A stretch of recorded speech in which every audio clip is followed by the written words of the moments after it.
Hi అండి. నేను మీ Smiley. Welcome to heart beat channel. ఈరోజు కథ మొండి మొగుడు. కథలోకి వెళితే పొద్దున్నే లేచి ఫ్రెష్ అయ్యి హాల్లోకి రాగానే అక్కడ కూర్చున్న వ్యక్తిని చూసి షాక్ అయ్యి అలానే నిలబడింది అమూల్య. చూసింది చాలు గాని టిఫిన్ పెట్టు అన్నాడు అమర్. వస్తున్నట్టు రాత్రి ఫోన్ కూడా చేయలేదు. అంత బిజీనా అని అడిగింది. కాస్త బిజీనేలే కానీ టిఫిన్ పెట్టు, తినేసి ఆఫీస్కు వెళ్ళాలి అన్నాడు అమర్కి టిఫిన్ వడ్డించి. లంచ్కి వస్తారా అని అడిగింది అమ్ము. లేదు అమ్ము, నైట్కి డిన్నర్ కూడా రాకపోవచ్చు, నా కోసం వెయిట్ చేయకుండా తినేసే అని హ్యాండ్ వాష్ చేసుకున్నాడు. అమ్మును వెనుక నుండి హక్ చేసుకుని, నీకు చెప్పి రాలేదు అని కోపం వచ్చింది కదా, కన్స్ట్రక్షన్కి సంబంధించిన పనుల్లో బిజీగా ఉన్నాను, అందుకే కాల్ చేయలేదు, అంతేగాని నేను మర్చిపోయానని కాదు. I miss you so much baby అని తన చిట్టి నడుముని చేతుల్లో బంధించి, నేను మిస్ అయినదంతా రాత్రి తీసుకుంటా అని బుగ్గ కొరికి వెళ్ళిపోయాడు అమర్. ఈయన ఏమాత్రం మారలేదు అని కందిన నడుమును చూసుకుంటూ ఉంటే, దాన్ని ఇంకా కష్టపెట్టడం స్టార్ట్ చేయలేదు బుచ్చి అని నడుము మీద చిరుముద్దు ఇచ్చి బాయ్ అని వెళ్ళిపోయాడు. ఈ సడన్ సర్ప్రైజ్లేంట్రా బాబు, ఈయన వెళ్ళలేదా? వెళ్ళాడనుకున్నా. భర్తను ప్రేమతో తిట్టుకుంటూ టిఫిన్ తింటూ ఉంది అమ్ము. తనకు టైంపాస్ కాక ఫోన్లో కాసేపు మూవీ చూసి తనకు బాగోలేకపోతే పడుకుంది. రాత్రి ఇంటికి రాగానే ఫ్రెష్ అయ్యి అమ్ము పక్కన పడుకుని తన నడుము మీద చేయి వేయగానే, కాస్త దూరంగా ఉండండి అంది కోపంగా. ఏమైంది అమ్ము అని ప్రేమగా అడిగాడు. నాకు కాస్త నలతగా ఉంది అని చెప్పింది అమ్ము. ఏమైందమ్మా, ఒంట్లో బాగోలేదా అని నుదుటి మీద గొంతు దగ్గర చేయి పెట్టి చూడగానే, ఇది నెల నెల మాకు మామూలేలేండి అంది చిన్న వాయిస్తో. ఓ సారీ అమ్ము, ఇప్పుడు ఎలా ఉంది, పెయిన్గా ఉందా, టాబ్లెట్ ఏదైనా వేసుకుంటావా అని అడిగాడు అమర్. లేదు, రెస్ట్ తీసుకుంటే సరిపోతుంది అని జవాబిచ్చింది. ఏమన్నా తింటావా, ఫుడ్ ప్రిపేర్ చేయనా అని అడిగాడు. రెస్ట్ తీసుకుంటే సరిపోతుందని చెప్పానా, ఎందుకు విసిగిస్తావు అంది కోపంగా. ఆ మాటకు అటువైపు తిరిగి కళ్ళు మూసుకుని పడుకున్నాడు అమర్. షిట్, నాకున్న ఫ్రస్ట్రేషన్ అంతా ఆయన మీద చూపించాను. అమర్ నడుము చుట్టూ చేయి వేసి వెనక నుండి హత్తుకుని, ఐఎమ్ సారీ అమ్ము, ఏదో అనీజీగా ఉంది, ఏం మాట్లాడాలో తెలియక నీ మీద అది చేశాను, పర్లేదమ్ము, ఈ టైంలో నీ మూడు అలాగే ఉంటుంది కదా, నాదే తప్పు. ఇటువైపు తిరిగి తన గుండెల మీద పడుకోబెట్టుకున్నాడు.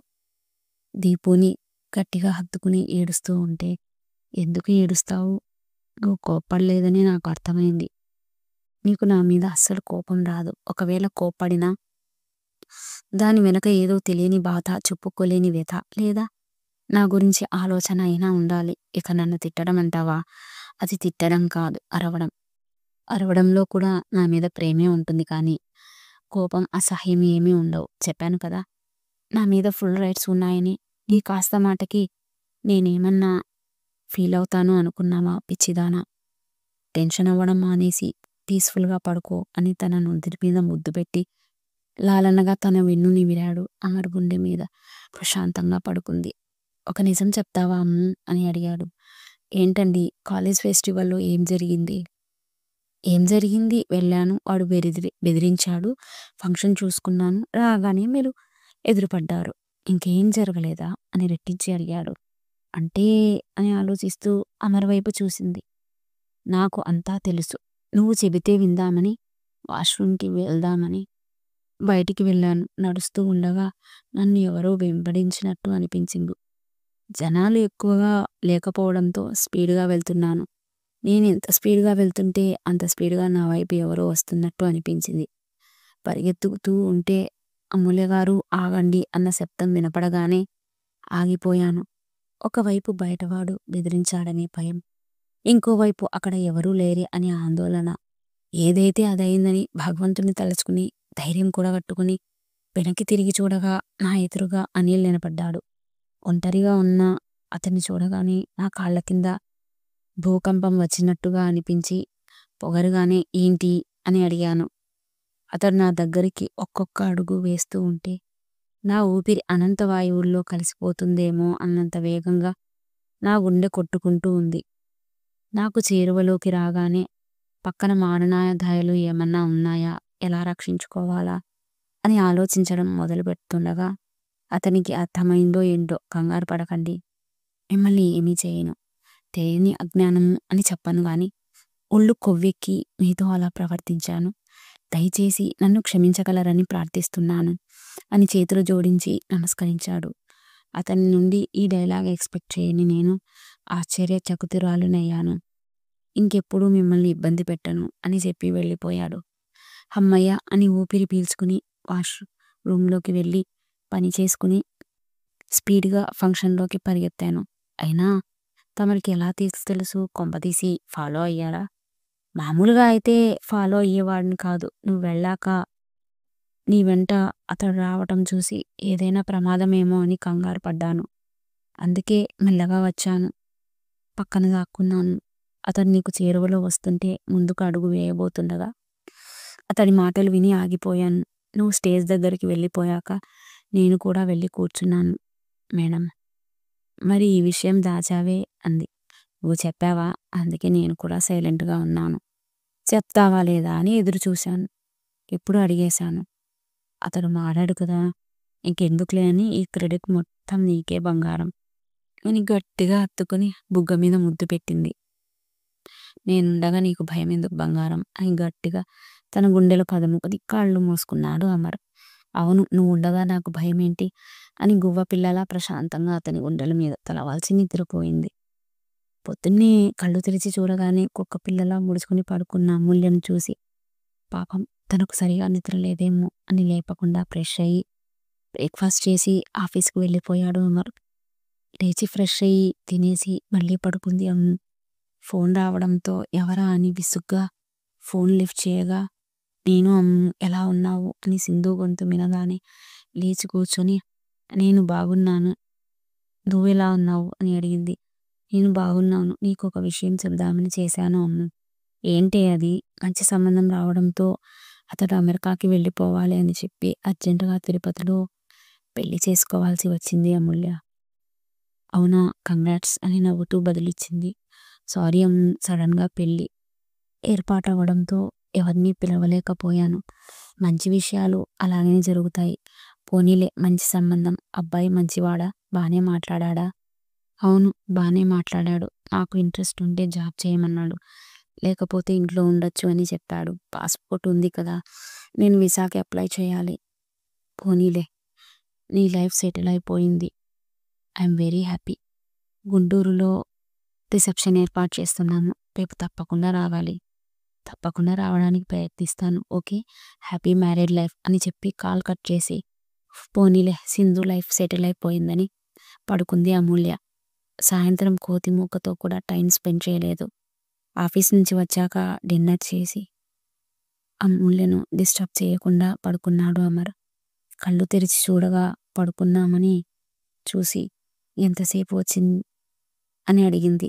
పడుకున్నావు కదా, డిస్టర్బ్ చేయడం ఎందుకు? తిన్నావా అని అడిగాడు. తిన్నాను, మీరు తిన్నారా? బయట తినేసి వచ్చాను. మీకో విషయం చెప్పాలి అని సింధు గురించి చెప్పింది. Wow, very good. ఇంకేంటి? తన లైఫ్ సెటిల్ అయిపోయింది. రిసెప్షన్కి వెళ్తున్నావా? నాకు ఓపిక లేదండి, కుదిరితే మీరు వెళ్ళేసిరండి. టైం ఉంటే ఫంక్షన్కి వెళ్ళి వస్తాలే అని నిద్రపోయాడు అమర్. ఎలా ఉన్నావు అమ్ము అని అడిగాడు నరేంద్ర గారు. నేను బాగున్నాను నాన్న, నువ్వెలా ఉన్నావు? నీ ఆరోగ్యం ఎలా ఉంది అని అడిగింది అమూల్య. నాకేంట్రా, గుండ్రా ఎలా ఉన్నాను. నువ్వు బాగుంటే నేను బాగున్నట్టే. అల్లుడు గారు ఎలా ఉన్నారు అమ్మా? బాగున్నారు నాన్న. ఈ మధ్య ఆయన వర్క్లో బిజీగా ఉన్నారు. మళ్ళీ క్యాంప్కి వెళ్ళారా అమ్మా? లేదు నాన్న, వెళ్ళొచ్చి 3 రోజులైంది. ఉంటాను నాన్న అని కాల్ కట్ చేసింది అమూల్య. కిచెన్లో పనిచేస్తున్న అమ్మును చూసి మీరు రెస్ట్ తీసుకోండమ్మా, నేను చేస్తాను కదా అంది సీతాలు. ఇలా అనుకుంటే మన ఆడవాళ్ళం ఏ పని చేయలేం సీతాలు. కరెక్టేనమ్మా, అవసరం ఉన్నప్పుడు మనం ఇలాంటి పరిస్థితుల్లో కూడా పని చేయాలి, తప్పదు. ఇప్పుడు తమరికి కాలేజీ లేదు కదా, ఇప్పుడైనా రెస్ట్ తీసుకోండి, వెళ్ళండి అని తన చేతిలోని ట్రే తీసుకుంది. సీతాలు నవ్వుకుంటూ తన రూమ్కి వెళ్ళి పడుకుంది. రాత్రి తనకు వడ్డిస్తున్న అమూల్యను పక్కన కూర్చోబెట్టుకుని ముందు నువ్వు తిను అని తనకు ఫుడ్ తినిపించాడు అమర్. అబ్బా, నేనేమన్నా చిన్నపిల్లనా అని గారంగా అడిగింది. మామూలు టైంలో అయితే పర్వాలేదు, ఈ టైంలో కూడా ఎందుకే పని చేస్తావు అన్నాడు. మీరు చెప్పినట్లయితే ఇంకా మేము స్కూల్కి, కాలేజీకి, ఉద్యోగాలకి, బయట పని పాటకి చేసుకునే మహిళలు అందరూ రెస్ట్ తీసుకోవడమే సరిపోతుంది. ఇలా ప్రశాంతంగా పడుకుంటే అమ్మాయిలు, ఆడవాళ్ళు ఎవరి పనులు వాళ్ళు చేసుకునే అవసరం ఉండదు. చెప్పింది అమూల్య. ఎంత డీప్‌గా ఆలోచించలేదు గానీ, మీ ఆడవాళ్ళంతా ఎంత గ్రేట్ కదా అమ్ము! మీ పొట్టలో అగ్నిపర్వతాలు బద్దలవుతున్నా, ఏమీ తెలియనట్టు అన్ని పనులు ఎలా చేయగలుగుతారు? చేయకపోతే రోజు గడవదు సార్. ఇలా రిలాక్స్ అయితే మీరు చెప్పినట్టు ఎక్కడికి వెళ్ళాల్సిన అవసరం లేదు. ఫారెన్ కంట్రీస్‌లో లాగా ఇండియాలో కూడా ఒక 4 డేస్ అలా లీవ్ చేస్తే బావుంటుంది గదా! ఫ్యూచర్‌లో ఏం జరుగుతుందో. అంటే మా అమ్మ "నువ్వు మీ ఆడవాళ్ళంతా గ్రేట్ బుచ్చి. ఆడాళ్ళు నీకు జోహార్లు బంగారం" అన్నాడు. నన్ను పొగిడింది చాలు గానీ తింటే వెళ్ళి పడుకుందాం అండి అంది అమూల్య. హ్యాండ్ వాష్ చేసుకున్న అమ్ముని అమాంతంగా ఎత్తుకోగానే ఎందుకమ్ము ఎత్తుకున్నావు? నేను అడగగలను అంది అమూల్య. పర్లేదు నా పెళ్ళాం నాకు బరువు కాదులే అని బెడ్ మీద పడుకోబెట్టి తను కూడా పడుకున్నాడు. అమర్ అవును రిసెప్షన్‌కి వెళ్ళారా? వెళ్ళాను. తను నిన్ను చాలా అడిగింది. నువ్వు ఒక్కతే ఉంటావని. తనకు గిఫ్ట్ ఇచ్చి ఇంటికి వచ్చి ఇదిగో నీలో ఇలా కలిసి డిన్నర్ చేశాను.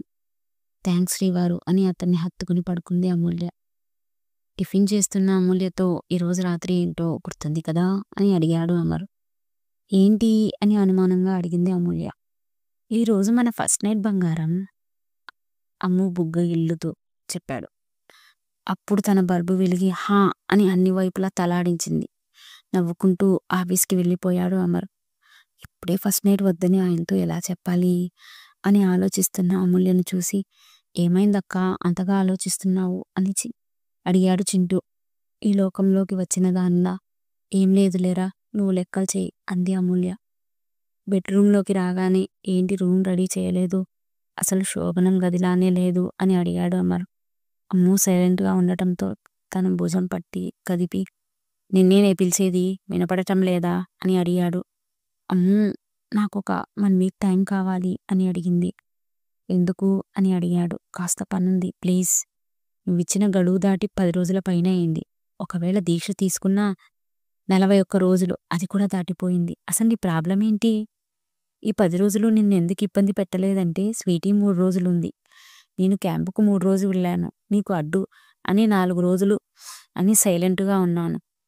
ఇప్పుడు ఏంటి పగ సాధిస్తున్నావా? కళ్ళతో నిండిన నీళ్లతో లేదు అమ్ము. వ్యాలిడ్ రీజన్ ఉంది. రేపటి నుంచి ఒక వారం పక్క రూమ్‌లో పడుకుంటా అని చెప్పింది అమూల్య. అదే ఎందుకు చెప్తావా లేదా అని గద్దించి అడిగాడు అమర్. సాయిబాబా సచ్చరిత్ర బుక్ చదవాలి అనుకుంటున్నా. అయితే ఫస్ట్ నైట్ అయ్యాక చదువుకో. 1 వీక్ తర్వాత నీకే తెలుస్తుంది. ఇక్కడే పడుకోకూడదా? లేదు అమ్ము. ఏ పనైనా త్రికరణ శుద్ధిగా చేయాలి. లేకపోతే మానేయాలి.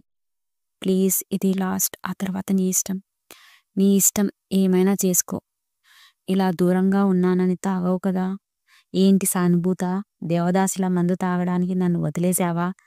అంత తాగుబోతులా కనిపిస్తున్నానా? అన్నాడు కోపంగా. సారీ అమ్ము. నా ఉద్దేశం అది కాదు. ఉండబట్టలేక అడిగేశాను అంతే. నీ కడుపులో ఉన్నదంతా కక్కేస్తావు. మా కడుపులో పోస్తే మాత్రం ఫీల్ అవుతావు.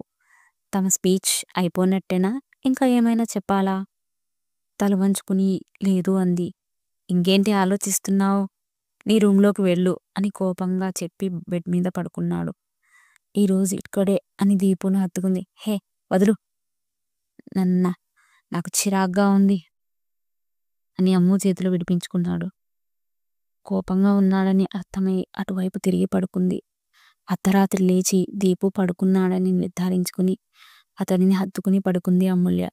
నిద్రలో ఇటువైపు తిరుగుదామని అనుకుంటుండగా తన నడుం చుట్టూ బిగించడం చూసి కళ్ళు తెరిచి చూడగా అమ్ము తనను చుట్టుకోవడం గమనించి మెల్లగా చేతులు విడిపించుకొని ఇటువైపు తిరిగి చూడగా బెడ్ లైట్లో అమ్ము ముఖం చిన్నపిల్లల ముద్దుగా కనిపిస్తుంటే మనసులో ఏదేదో పెట్టుకుంటుంది. విషయం ఏంటో చెప్పి సావదు. బాధపడుతోందని అర్థమైంది. కానీ అదేంటో తెలియదు. తన మనసులోనే దాచుకుంటుంది. తప్పు చేస్తే కొట్టవచ్చు, తిట్టవచ్చు. ఏదో పని చేయాలని ఆలోచిస్తుంది. ఒంటరిగా సాధించాలని కంకణం కట్టుకుంటుంది. అందరూ నన్ను మొండోడు అంటారు గాని ఇది నాకన్నా మొండిగటం అని తన ముఖం మీద కన్నీటి చారలు క్లియర్గా కనపడుతుంటే బాగా ఏడ్చినట్టుంది అని చిన్నగా బుగ్గ నిమిరి చెంపల మీద ముద్దులు పెట్టి తనను గట్టిగా హత్తుకున్నాడు అమర్. కళ్ళు తెరిచి చూడగానే దీపు చేతులు తన నడుం మీద ఉండటంతో హ్యాపీగా ఫీలయ్యి అతడి చెయ్యి తీసి లాలనగా ముంగుర్లు నిమిరి తన మీసం మీద చిరు సంతకం పెట్టి వాష్రూంలోకి వెళ్ళిపోయింది అమూల్య. కళ్ళు తెరిచి అల్ప సంతోషి అని నవ్వుకున్నాడు అమర్. లేచి ఫ్రెష్ అయ్యి హాల్లో తన కోసం వెయిట్ చేస్తున్న అమ్ముని చూసి, ఏంటి తమరు నా కోసం వెయిట్ చేస్తున్నారు? పూజా పునస్కారాలు అయిపోయాయా అని వెటకారంగా అడిగాడు అమర్. హా, గుడికి వెళ్ళి బుక్ చదివి ఇప్పుడు టిఫిన్ పెడదామని మీకోసం వెయిట్ చేస్తున్నా అని చెప్పింది అమూల్య. ఇప్పుడెందుకు అని అడిగాడు. పత్తి సేవ అంతే. హా, ఇప్పటికే చాలా ఎక్కువైంది. ఇంకా అంటే తట్టుకోలేను. పెడితే తినేసిపోతాను. దీనికేం తక్కువ లేదు. నన్ను ఐస్ చేయడానికి దోశ వేసింది.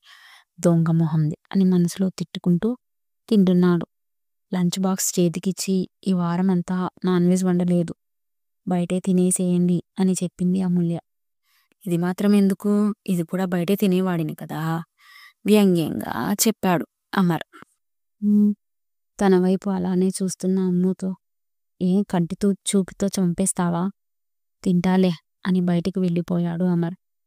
తన బెడ్ మీద పడుకుని పక్కన అమూల్య కనపడకపోవడంతో, నన్ను విడిచి ఎలా పడుకున్నావే నువ్వు? నన్ను మిస్ అవుతున్నావో లేదో గాని నేను చాలా మిస్ అవుతున్నాను బుచ్చి అని తన చెలిని తలచుకుంటూ విరహ వేదనతో నిద్రపోయాడు అమర్. ఏంట్రా ఈ మధ్యన చాలా డల్గా ఉన్నావు? మీ ఇద్దరి మధ్య బానే ఉందా? బానే ఉంది లేరా అని సంజయ్తో సమాధానం చెప్పి కాఫీ షాప్కి వెళ్ళాడు అమర్. ఏంటిది, వారం నుండి చూస్తున్నా. నేను లేవకముందే గుడ్ మార్నింగ్ అన్నట్టు నుదుటి మీద ముద్దు ఇచ్చి కాఫీ పక్కన పెట్టి వెళ్తుంది, వండి పెడుతుంది, బుద్ధిగా చదువుకుంటుంది. డ్రెస్సులు శారీలు కట్టుకోకుండా నైటీలోనో నైట్ డ్రెస్లోనో ఉంటుంది. రాత్రిపూట తన రూమ్ లాక్ చేసుకుని పడుకుంటుంది. దేనికోసమైనా బాధపడుతుందా? ఎవరైనా బాధ పెడుతున్నారా? నాకు ఏదైనా అవుతుందని టెన్షన్ పడి చెప్పలేకపోతుందా అని అమూల్య గురించి ఆలోచిస్తుండగా చేయి కాలడంతో సిగరెట్ కింద పడేశాడు. అప్పుడు గాని గుర్తుకు రాలేదు తన చేతిలో సిగరెట్ ఉందన్న విషయం. ఇంకోటి వెలిగిద్దామా అని సిగరెట్ తీసుకుంటూ ఆగిపోయాడు. ఇప్పటికే 2 సిగరెట్లు అయ్యాయి. ఏంటో ఇది పక్కన లేకపోయినా నన్ను కంట్రోల్ చేసినట్టే ఉంది. ఇంతలా కనెక్ట్ అయ్యానేంటో అనే విషయం దీనికి ఎప్పటికి అర్థమవుతుందో, ఈవినింగ్ ఏ డెసిషన్ తీసుకుంటుందో చూడాలి. మేడం గారు సర్ప్రైజ్ ఇస్తారో లేక షాక్ ఇస్తారో ఇంటికి వెళ్ళగానే తెలుస్తుంది అని మనసులో అనుకున్నాడు అమర్. ఏంట్రో ఎత్తగా చించుతున్నావు, ఏంటో విషయం అని అడిగాడు సంజయ్. ఏం లేదురా, ఉగిలికే ఆలోచిస్తున్నాను. మరి నన్ను వదిలి షాప్కి వస్తావా? అదేం లేదురా, ఇద్దరం కాఫీ తాగుదాం. ఇంటికి వెళ్ళగానే ఎల్లో కలర్ లెహంగాలో సేమ్ కలర్ డిజైనర్ బ్లౌజ్ వేసుకుని నేవీ బ్లూ చున్నీ వేసుకుని రెడీ అయిన అమ్మును చూడగానే షాక్ అయ్యాడు అమర్. రోజు ఆ దిక్కుమాలిన నైటీల్లో దర్శనమిచ్చేది ఈరోజు ఏంటి ఇంత అందంగా రెడీ అయింది నా పెళ్ళాం అని అమ్ముని అలాగే చూస్తూ ఉంటే, చూసింది చాలు గాని రెడీ అయ్యి ఈ షర్ట్ వేసుకుని రండి అని ఎల్లో కలర్ ఫార్మల్ షర్ట్ అతని చేతికి ఇచ్చింది అమ్ము. అమర్ బైక్ దగ్గరికి తీసుకువెళ్తూ ఉంటే వద్దు, కారులో తీసుకువెళ్ళమని చెప్పింది. ఇద్దరూ బాబా గుడికి వెళ్ళి మంగళహారతి చూసి సాయిబాబా దర్శనం చేసుకుని, నేను కోరిన కోరిక నెరవేరాలని దీవించు తండ్రి. నేను ఏదైనా తప్పుగా చదివినా, తప్పుగా ఆలోచించినా పెద్ద మనసుతో మన్నించి మమ్మల్ని ఇద్దరిని ఆశీర్వదించాలని భగవంతుణ్ణి వేడుకుంది. బయటికి వచ్చి ప్రసాదం తీసుకున్నారు. ఇప్పుడు ఏం చేద్దాం అన్నట్టు అమూల్య వైపు చూశాడు అమర్. నీకు నచ్చిన చోటికి తీసుకువెళ్ళండి, ఇద్దరూ కలిసి డిన్నర్ చేద్దాం అని చెప్పింది. ఇద్దరు రెస్టారెంట్కి వెళ్ళగానే అమ్ము ఈరోజు నాన్ వెజ్ వద్దు అని చెప్పింది అమూల్య. సరే అని వెజ్ ఫుడ్ ఆర్డర్ చేశాడు అమర్. అమ్ము ఇద్దరికి సర్వ్ చేసి తింటున్న అమ్ముని చూసి ఏం మాట్లాడకుండా సైలెంట్గా ఉంది. ఇప్పుడు నేనే మాట్లాడాలా, చూద్దాం ఎంతసేపు మాట్లాడకుండా ఉంటుందో అని మనసులో అనుకున్నాడు అమర్. ఇద్దరూ కలిసి భోజనం చేసి ఇంటికి వెళ్ళారు. బెడ్ మీద పడుకుని దీనికి ఏమైనా పిచ్చిగాని పట్టలేదు కదా, ఒక్కోసారి ఒక్కోలా బిహేవ్ చేస్తుందని అమూల్య గురించి ఆలోచిస్తూ ఇంకా రూమ్లోని రాలేదేంటి, ఎంతకు తన పూజ అయిపోయినట్టేనా ఇంకా లేదా, అయిపోతే రాత్రి 11 అయినా ఇంకా రాలేదేంటి అని డోర్ తీసి బయటికి వెళ్ళి అమూల్య బెడ్రూమ్ డోర్ మీద చెయ్యి వేయగానే ఓపెన్ అవ్వడంతో లాక్ వేయలేదా అని రూమ్లోకి వెళ్ళగానే అక్కడ అమూల్య కనబడకపోవడంతో ఈ టైంలో ఎక్కడికి వెళ్ళింది అని ఇల్లంతా వెతుక్కుంటూ చివరికి మేడ మీదకెళ్ళి అక్కడ ఉన్న భార్యను చూసి షాక్ అయ్యాడు అమర్. అమర్ ఎందుకు షాక్ అయ్యాడో తెలియాలంటే నెక్స్ట్ ఎపిసోడ్ వరకు వెయిట్ చేయాల్సిందే. ఈ స్టోరీ విన్నాక ప్లీజ్ లైక్ చేయండి, షేర్ చేయండి, సబ్స్క్రైబ్ చేయండి. ఇన్నందుకు థ్యాంక్ యూ సో మచ్.